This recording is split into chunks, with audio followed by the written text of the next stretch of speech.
Clairvy.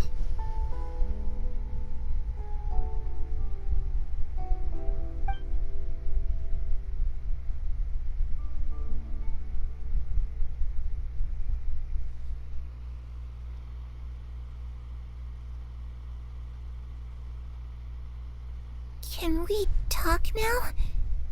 I've been waiting for a super long time. You really are Perry, aren't you? I haven't seen you in so long. How come you're all grown up? Wait, did I somehow travel to the future on accident? Or am I dreaming? What a long dream. Neither. You died, Clairvy. That's what happened. You could have at least sugarcoated it a little. Look, she's that speechless. If this is really Clairvy's younger self, I would say that she probably had enough lies. Oh. Okay then. Huh? That's it? You accepted it just like that? Yep. If that's what Perry says happened, then I believe her. Perry wouldn't lie to me. Plus, I don't really need to know why I'm like this. I'm more curious about what happens in the future. If you're a harbinger now, Perry, that means Mother is gone, isn't she? Can you tell me about it? I want to know what happened to her. And to me. You never stopped trying to defy fate. At first, no one believed you. You could only vent your frustrations to the moon. In fact, you often sought comfort in the night sky. You wanted to see the aurora, so one night we promised each other we would go to Snezhnaya to see it together. Later on, you tried to run away, but you were brought back each time. Mother spared your life, but it wasn't out of kindness. Instead, she decided to make an example of you by slowly torturing you over time. That way, the other children would know what happens to traitors. Still, you never gave up. Mother hoped that through ruthless duel after ruthless duel, she would be able to crown an ultimate victor among the children she raised. But you called on everyone to unite, to fight to a draw in order to reduce casualties. Your efforts may have only delayed the inevitable, but still. You gave them hope. You tried everything you could think of, but every attempt ended in failure. Still, you never turned your sword on Crucibina, and you never turned it on me. On that gloomy day, you told me, "For the last 16 years of my life, I've done everything I can to fight for freedom. But now, I realize that the only freedom I truly possess is the freedom to choose to die." I never imagined I would say something like that. I must have been feeling really worn down. But somehow, I still think I understand. According to Mother's plan, only one of us was going to make it until the end. And I always hoped that person would be you. If I could do it all over again, I still don't think I would make a different choice. Even when I first met you, I knew you'd be able to do what I couldn't. Is that so? Even now, I'm not sure I truly understand what kind of freedom you were trying to pursue. But as the head of the House of the Hearth, and as the children's father, I've tried to give them the most basic of freedoms. The freedom to choose their own fate. It's something I discussed with the Iudex of Fontaine. The children who want to leave the house will have their memories wiped clean of all secrets pertaining to the organization. In return, they will be allowed to live a normal life in Fontaine without being prosecuted for their past. Of course, I won't simply hand freedom to them on a silver platter. They have to fight for it and prove themselves worthy of it. Only freedom that is earned has true value. That's more than enough. That's exactly the kind of life I was fighting for. You know, Perry, I think you're a pretty amazing king, and a really great father, too. I'm really happy that you're the one who took over the house. I guess I do have one regret, though. I still haven't seen the outside world. Well, it just so happens that our dear guests over here have been to many nations and traveled to countless places. Perhaps they would be willing to tell you what the outside world is like. Really? Mm-hmm. Of course! We've traveled all over the place. We've got so many stories, we could probably talk your ears off for 3 days straight! Mm-hmm.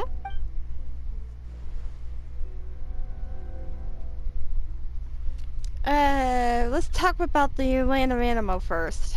The Nation of Freedom. You know, I used to dream of being a bard. Playing the lute while singing into the winds of freedom. Even if there was no one there to listen, I would have continued to sing no matter what. Now, the land of Geo. Nation of Contracts. Ah, that's where Mora comes from. I never knew that before. If I had some Mora, I would buy 3 new dresses. One for me, one for Perry, and one for Mother. It's just too bad Perry doesn't like wearing dresses. And Mother... What's that rustling? She probably wouldn't accept something like that either. I guess I'd just have to keep them all for me then. I could wear a different one every day. Now, the land of Electro. The Nation of Eternity.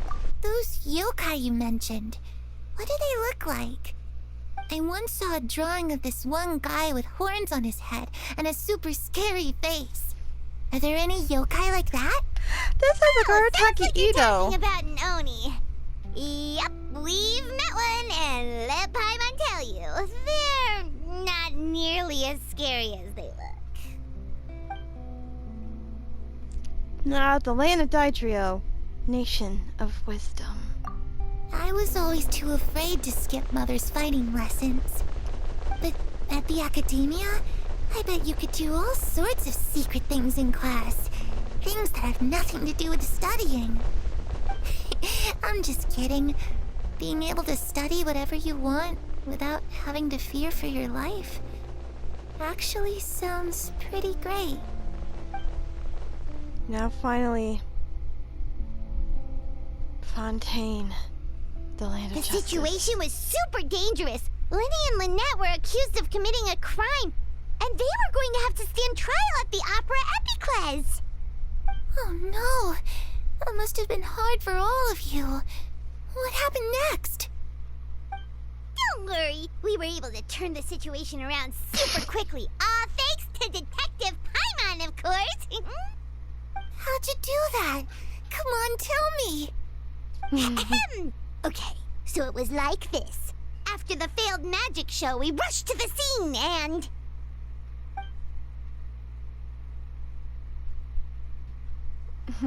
She listens intently. It seems like she's really happy, like her troubles have been forgotten. This is the first time she ever truly been able to relax, but I don't know how long this moment can last. Shadows don't have the capacity to learn or grow. Any new information they encounter is quickly forgotten over time. As time passes, she'll probably forget everything we told her, and back to being the scared little girl who hides. I was so busy thinking I didn't notice. The sun has risen! Oh no, she's gonna disappear!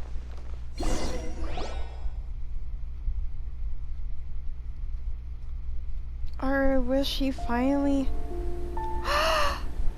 She's not Clarity. disappearing! You've worked tirelessly from the shadows to overthrow the House of the Hearth.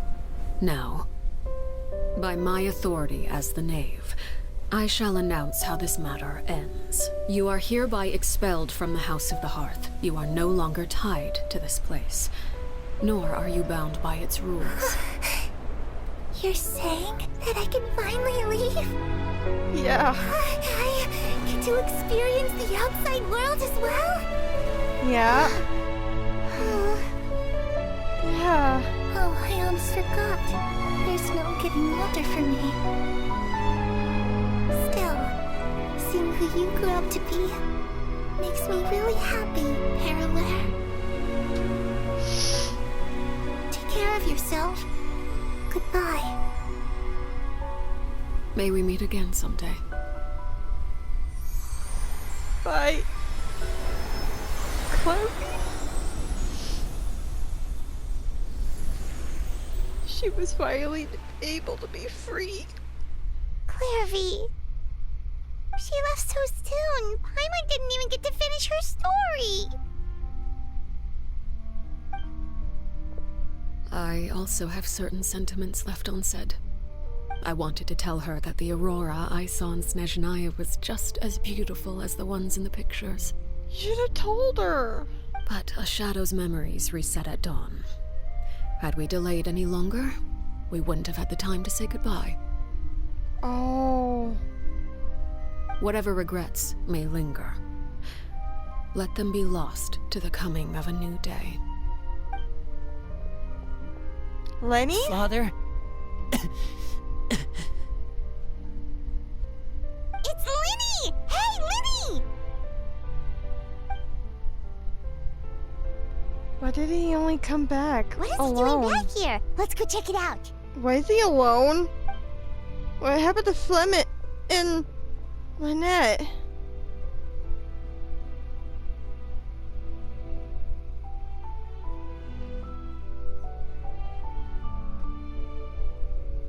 Father, the bottled flames have been administered.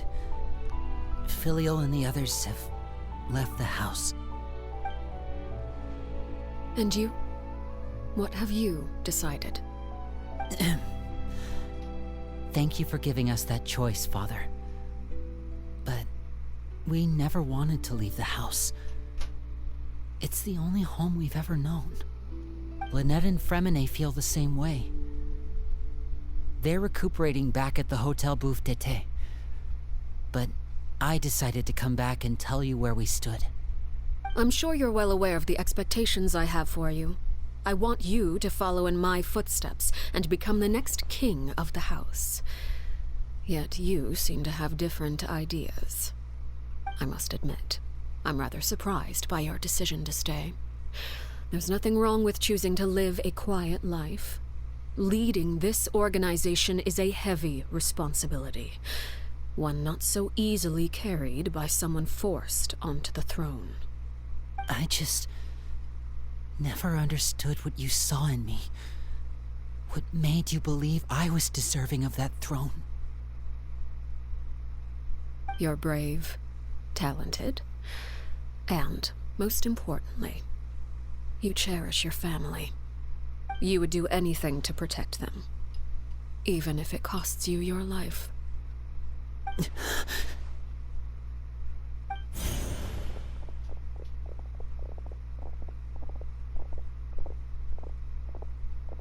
Speaking up back there was so brave of you, Linny. It's all thanks to you that we were able to convince Father to back down. You're a hero, Linny. Hero. Father is the real hero. Had Father gone all out during the duel, there's no way I would have walked away with my life. She must have had it all planned from the beginning, from the very moment she suggested a duel. I'm not deserving of that title. I'm not strong enough or smart enough. You're wrong. In my opinion, all you need to be deserving of the throne is conviction and the necessary strength to act on it. We may have different ideas of what it means to be a family, but you can hardly be said to lack conviction. What you truly lack is strength. For someone of your talent, though, that's something that will come with time. Even without that strength, you still chose to face me in a duel, even though the odds were stacked against you. That capacity to honor your convictions is what I truly see in you. Father. No one knows what the future holds, what tragedy or triumph may be in store. Being at the head of this organization requires the strength of will to face whatever comes. Caution will only hold you back. If reaching a certain standard were required to go after what you want, I would never have succeeded in killing my predecessor. Back then, there was still a considerable gap between our abilities. Strength may decide the ultimate victor, but those who let a lack of strength dictate their decisions or undermine their convictions will never be worthy of the throne. I understand, Father. Thank you. Damn. Children That's must heavy. grow up to surpass their parents. Only then can a family continue to flourish. The road ahead is not an easy one, so I'll ask you one last time. Are you certain you want to stay? You've done so much for me, Father, and that kindness must be repaid. Plus, with Project Stuja at hand, there are many dangers ahead, and I, for one, don't intend to back down. Protecting my family at all costs. That's my conviction. Then you're welcome to stay. As for Project Stuja, you need not be too concerned. If those cowardly businessmen and heartless dignitaries try to take us down, I'm prepared to teach them a lesson. Having members who longed for the light was our organization's last weakness. With those members no longer among our ranks, the House of the Hearth is like a spider hiding in the shadows. We need only wait for our prey to come to us. At present, our imperative is to use their plan to our advantage. In doing so, a crimson moon shall rise amid the frigid blizzards of winter. No demonstration of loyalty shall go unrewarded, and no sacrifice shall be in vain. As for the two of you, whether we meet again as friend or foe, I'll remember the camaraderie we shared in this moment. No matter how arduous the journey ahead, I hope we both reach our desired destination. Yeah.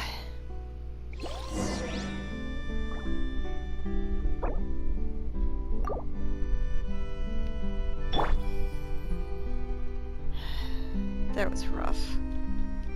Didn't Linny say that Lynette and Fremine were recovering at the Hotel Bouffe d'été? Oh, Paimon wonders how they're doing. Maybe we should go check on them.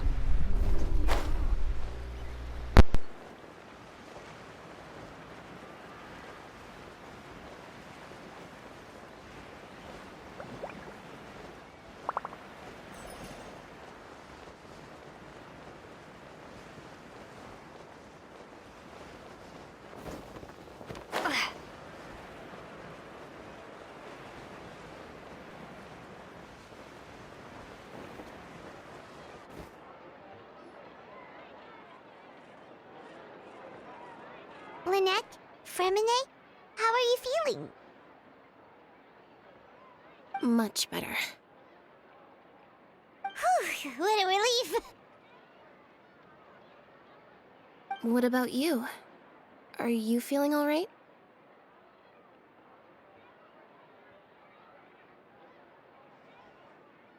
I knew you'd come out unscathed. Us, on the other hand, well, we've been bedridden for 2 days. I couldn't even turn over. Oh, and I wanted to ask, is Clairvy gone? Linny and the other members have left Poisson and returned to the House of the Hearth. According to him, there haven't been any more sightings of a spirit roaming the house.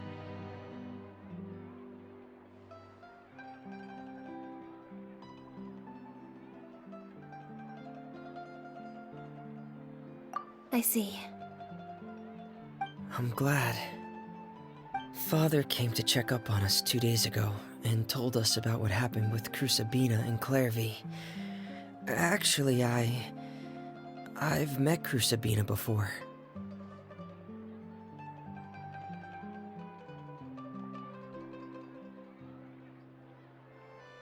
Wait, what? You've met the former knave? Crusabina died a year after Clairvy. It was during the year between their deaths that I joined the House of the Hearth. Crusabina had an extremely cruel and radical way of doing things.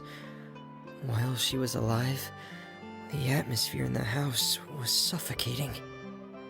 When I joined, though, the experiment she valued so much had already come to an end, and all the people involved dead and injured alike, were gone. Crucibina never talked about the past with us newcomers. A couple of months after I joined, Father killed Crucibina and burned all her files. With that, the names of all the people subjected to her experiments, Clairvy included, were lost to the flames, along with the painful memories they represented.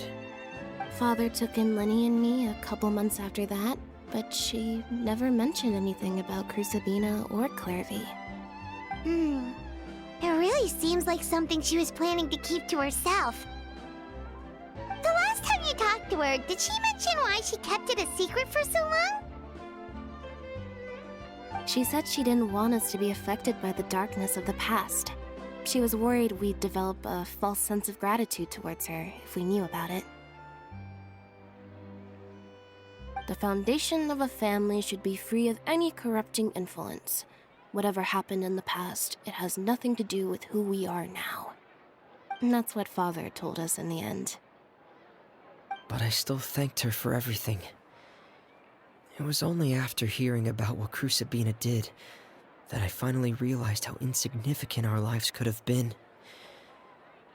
The members of the house meant nothing to her. To say that she valued them in any way, even just as a tool, would probably be giving her too much credit. If Father hadn't taken over the House of the Hearth, I probably would have already...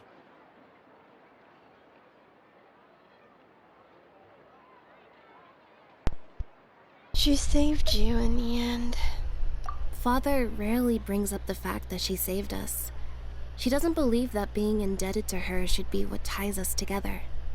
But even if we didn't owe her anything, we would still choose to stay. Because this is our home. We may have arguments or times when we feel wronged. Some people may even choose to leave.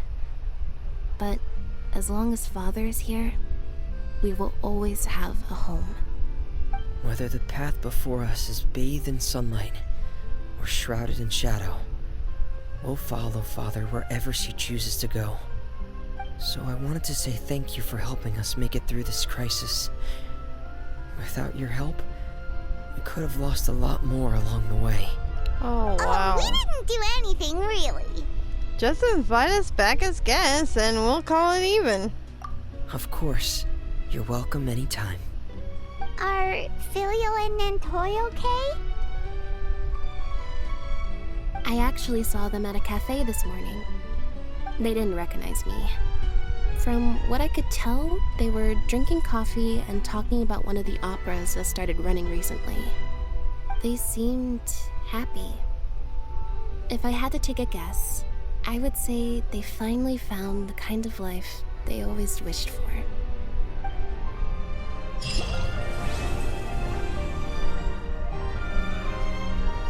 Man. Oh. A wall hearth?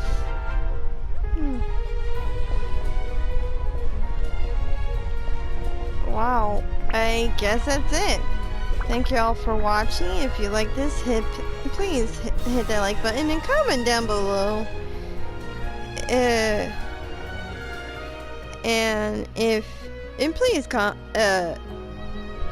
If you're new to the channel, please hit subscribe and ring-a-ding-ding. Ring-a-ding-ding that notification bell so you won't miss another video from me. And this has been Melody of Valentine's Day. May the light in your heart shine forever. Farewell for now, my friends. Until the next time. Bye-bye.